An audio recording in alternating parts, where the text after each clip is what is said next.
One day I had the chance to visit with the Vietnamese rice farmer at his very humble home in Dong Thap Province, Vietnam. This was an opportunity for which I will be eternally grateful, as it was a life-changing experience for me. His home, which had no doors and a dirt floor, was in a small village near the city of Cao Lan, about 3 hours to the southwest of Ho Chi Minh City, or of Saigon, as many southern Vietnamese still call it. This man had assisted the United States Armed Forces during the Vietnam War, and because of this, he had his land taken from him by the Vietnam government. Each day, his son would go out and work as a hired farmhand on someone else's land. And at harvest time, he would be awarded a portion of the harvest for his labors.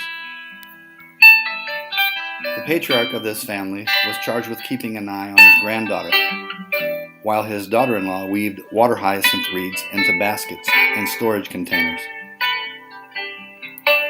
The old man seemed to enjoy this assignment.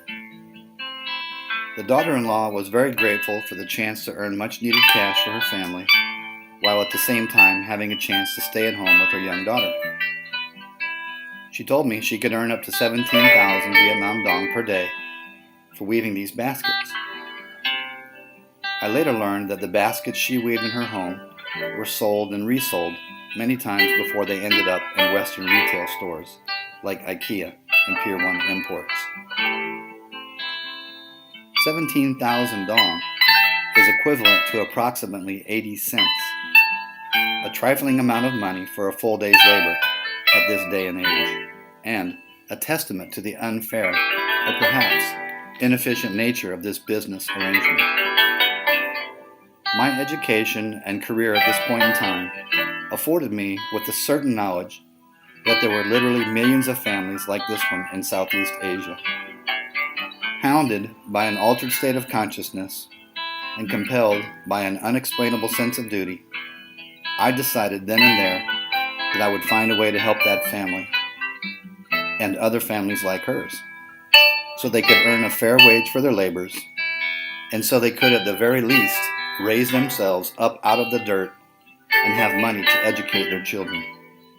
I had no idea at the time, but the decision I made that day did more to expand my own consciousness than I ever could have imagined. After many years of ego-centered life, I felt the pathway to enlightenment once again beneath my feet. And the warmth of that feeling was indescribable. But that was just the beginning, and now there is still much to do. There's a great beauty and a fair share of happiness in the simple lives of the Southeast Asian rice farmers. They have a close connection to the planet and all of its natural life forces.